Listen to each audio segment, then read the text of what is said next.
एक ऐसी दिव्य कथा जिसने एक बालक को बना दिया पूरे संसार में प्रथम पूज्य। लेकिन इस कथा में छुपा है प्रेम, त्याग और एक ऐसा रहस्य जिसे सुनकर आपका हृदय भक्ति से भर जाएगा। कैलाश पर्वत पर एक दिन माता पार्वती स्नान करने जा रही थी। उन्होंने सोचा कि जब तक वे स्नान करेंगी कोई भी बिना अनुमति अंदर ना आए। तभी उनके मन में एक दिव्य विचार उत्पन्न हुआ।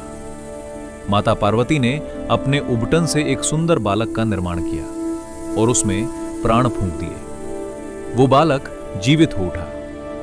माता ने उसे स्नेह से देखा और कहा, वत्स, तुम मेरे पुत्र हो। तुम्हारा नाम है गणेश। माता ने गणेश जी को आदेश दिया, जब तक मैं स्नान करूं किसी को भी अंदर मत आने देना। गणेश जी ने सिर झुकाकर कहा, माता, आपकी आज्ञा ही मेरा धर्म है। उसी समय भगवान शिव कैलाश लौटे। उनके साथ नंदी और शिवगण भी थे। जैसे ही वे महल में प्रवेश करने लगे, द्वार पर खड़े एक बालक ने उन्हें रोक लिया। गणेश जी बोले, रुकिए, माता की आज्ञा है, बिना अनुमति कोई अंदर नहीं जा सकता। महादेव आश्चर्यचकित हुए। उन्होंने समझाया, बालक, मैं शिव हूं, इस स्थान का स्वामी, मुझे जाने दो। लेकिन गणेश जी अडिग रहे। उन्होंने कहा, मेरे लिए सबसे बड़ा सत्य मेरी माता की आज्ञा है। यह सुनकर शिवगण क्रोधित हो उठे और उन्होंने गणेश जी पर आक्रमण कर दिया। पर वो बालक असाधारण शक्ति से भरा था। उसने अकेले ही सभी गणों को परास्त कर दिया। अब स्वयं महादेव को आगे आना पड़ा। एक भयंकर युद्ध हुआ। आकाश गरज उठा, धरती कांप उठी और फिर एक प्रचंड क्षण आया। महादेव के त्रिशूल से निकली दिव्य शक्ति ने गणेश जी का सिर धड़ से अलग कर दिया। संपूर्ण कैलाश स्तब्ध रह गया।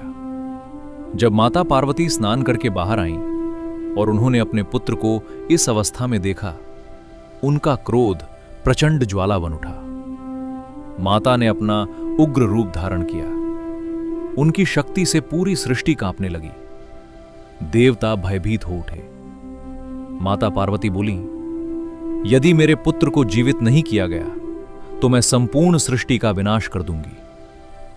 तब महादेव ने माता को शांत किया और वचन दिया, मैं गणेश को पुनः जीवित करूंगा। महादेव ने अपने गणों को आदेश दिया, उत्तर दिशा में जाओ और जो भी पहला जीव मिले उसका सिर लेकर आओ। गणों को एक विशाल हाथी मिला। वे उसका सिर लेकर लौट आए।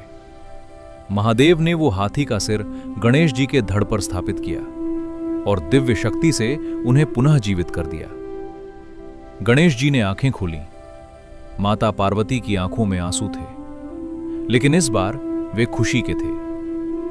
तभी देवताओं ने पुष्प वर्षा की।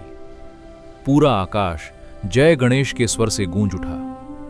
तब महादेव बोले, आज से गणेश ही प्रथम पूज्य होंगे।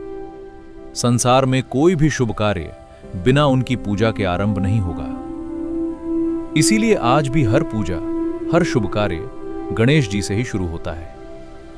जो सच्चे मन से गणपति बप्पा को याद करता है, उसके जीवन की हर बाधा दूर हो जाती है, हर दुख मिट जाता है और उसका मार्ग स्वयं विघ्नहर्ता प्रशस्त कर देते हैं। बोलिए गणपति बप्पा मोरया।